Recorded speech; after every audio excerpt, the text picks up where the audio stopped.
Welcome to Learn with Tamil YouTube channel. Today we are going to see about one interesting topic of British English and American English words.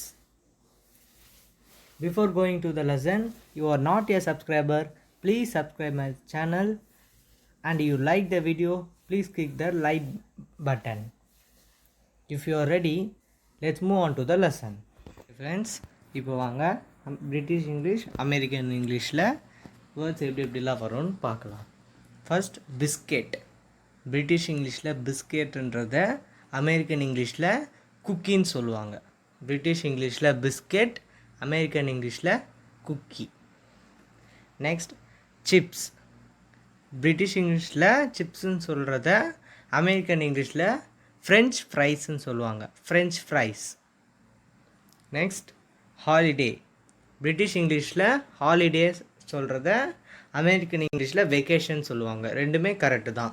ஹாலிடேன்னு சொல்லலாம், வெக்கேஷன்னு சொல்லலாம். Next post box. Post பாக்ஸுன்றது வந்து British English, American இங்கிலீஷில் mail பாக்ஸுன்னு சொல்லுவாங்க. Next British இங்கிலீஷில் பெட்ரோல்னு சொல்கிறத அமெரிக்கன் இங்கிலீஷில் கேசோலின்னு சொல்லுவாங்க. பிரிட்டிஷ் இங்கிலீஷில் பெட்ரோல், அமெரிக்கன் இங்கிலீஷில் கேசோலின். நெக்ஸ்ட் பிரிட்டிஷ் இங்கிலீஷில் நோட்டீஸ் போர்டு அப்படின்றத அமெரிக்கன் இங்கிலீஷில் புலிட்டன் போர்டுன்னு சொல்லுவாங்க. அமெரிக்கன் இங்கிலீஷில் நோட்டீஸ் போர்டுக்கு புலிட்டன் போர்டுன்னு சொல்லுவாங்க. பேரஃபின். பேரஃபின்னா கெரோசின் தான். அது வந்து பிரிட்டிஷ் இங்கிலீஷில் கெரோசினுக்கு பேரஃபின் சொல்லுவாங்க, அமெரிக்கன் இங்கிலீஷில் கெரோசின் சொல்லுவாங்க. Next polling booth. போலிங் பூத்துனா உங்களுக்கு என்னன்னு தெரியும்ல, ஓட் பண்ணுற ரூமுக்கு பேர் தான் போலிங் பூத். பிரிட்டிஷ் இங்கிலீஷில் போலிங் பூத்துன்னு சொல்லுவாங்க, அமெரிக்கன் இங்கிலீஷில் ஓட்டிங் பூத் அப்படின்னு சொல்லுவாங்க. Next rubber. ரப்பர்னால் பென்சில் எழுதிட்டு அழிக்கிறோம்ல, அந்த ரப்பர். பிரிட்டிஷ் இங்கிலீஷில் ரப்பர்னு சொல்கிறத அமெரிக்கன் இங்கிலீஷில் எரேசர்னு சொல்லுவாங்க. ரப்பரும் யூஸ் பண்ணலாம், எரேசரும் யூஸ் பண்ணலாம். ரப்பர் சொன்னாலும் கரெக்டு தான். அது வந்து பிரிட்டிஷ் இங்கிலீஷில், அமெரிக்கன் இங்கிலீஷில் எரேசர். Next spanner. பிரிட்டிஷ் இங்கிலீஷில் வந்து ஸ்பேனர் அப்படின்றத அமெரிக்கன் இங்கிலீஷில் ஃப்ரெஞ்சுன்னு சொல்லுவாங்க, ஃப்ரெஞ்ச். நெக்ஸ்ட் பிரிட்டிஷ் இங்கிலீஷில் டாக்ஸின்னு சொல்கிறத அமெரிக்கன் இங்கிலீஷில் கேப். பிரிட்டிஷ் இங்கிலீஷில் டாக்ஸி, அமெரிக்கன் இங்கிலீஷில் கேப். நெக்ஸ்ட் டைம் டேபிளுக்கு அமெரிக்கன் இங்கிலீஷில் ஷெட்யூல். பிரிட்டிஷ் இங்கிலீஷ் வந்து டைம் டேபிள், அமெரிக்கன் இங்கிலீஷ் வந்து ஷெட்யூல். நெக்ஸ்ட் டாஃபி இல்லைனா ஸ்வீட். இது ரெண்டுமே அமெரிக்கன் இங்கிலீஷில் கேண்டீன் தான் சொல்லுவாங்க. பிரிட்டிஷ் இங்கிலீஷில் வந்து டாஃபி, ஸ்வீட்டுன்னு தனித்தனியாக இருக்கும். அமெரிக்கன் இங்கிலீஷில் டாஃபி, ஸ்வீட் இது ரெண்டுத்துக்குமே கேண்டீன் தான் சொல்லுவாங்க. Next flat. ஃப்ளாட்டுக்கு வந்து பிரிட்டிஷ் இங்கிலீஷ், அதுக்கு அமெரிக்கன் இங்கிலீஷில் அப்பார்ட்மெண்ட் சொல்லுவாங்க. ஃபுட்பால். ஃபுட்பாலுக்கு வந்து அமெரிக்கன் இங்கிலீஷில் சாக்கர்னு சொல்லுவாங்க.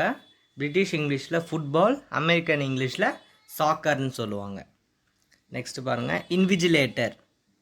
இப்போ நம்ம டெஸ்ட்டு எக்ஸாம்ஸ் எழுதும் போது, இல்லை வெளியே காம்படிட்டிவ் எக்ஸாம்ஸ் எழுதும் போது அவங்க வந்து பார்த்துக்கிறதுக்கு நம்மளுக்கு டீச்சர் போடுவாங்க பார்த்தீங்களா, அது பேர் தான் இன்விஜிலேட்டர். அவங்களுக்கு பேர் தான் இன்விஜிலேட்டர்னு சொல்லுவாங்க. இன்விஜிலேட்டர் பிரிட்டிஷ் இங்கிலீஷில் வந்து இன்விஜிலேட்டர்னு சொல்லுவாங்க.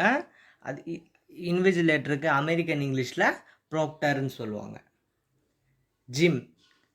ஜிம் வந்து பிரிட்டிஷ் இங்கிலீஷ், அமெரிக்கன் இங்கிலீஷில் health club. Next kennel.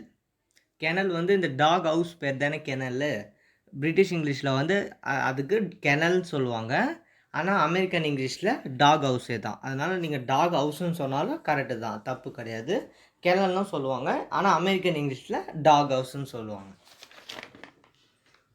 Next fridge. ஃப்ரிட்ஜுக்கு வந்து ரெஃப்ரிஜிரேட்டர்னு அமெரிக்கன் இங்கிலீஷில் சொல்லுவாங்க. ஃப்ரிட்ஜ் வந்து பிரிட்டிஷ் இங்கிலீஷ், அமெரிக்கன் இங்கிலீஷில் ரெஃப்ரிஜிரேட்டர். நெக்ஸ்ட் வந்து புல் ஸ்டாஃப். புல் ஸ்டாஃபுக்கு வந்து அமெரிக்கன் இங்கிலீஷில் பீரியட். பிரிட்டிஷ் இங்கிலீஷில் புல் ஸ்டாஃப்னு சொல்லுவாங்க, அமெரிக்கன் இங்கிலீஷில் பீரியட். க்யூக்கு வந்து லைன். பிரிட்டிஷ் இங்கிலீஷில் க்யூ, அமெரிக்கன் இங்கிலீஷில் line. Okay friends, that's all about British English and American English. ரொம்ப ஈஸி தான். நீங்கள் எங்கேயாவது வெளியே ஸ்கூல்ஸில் இல்லை மீட்டிங்ஸில் போகும்போது இது மாதிரி நல்லா இங்கிலீஷ் வேர்ட்ஸ் வந்து யூஸ் பண்ணி பேசலாம். அப்போது அடுத்தவங்களை இம்ப்ரெஸ் பண்ணுறதுக்கும் இப்படிலாம் பேசலாம்.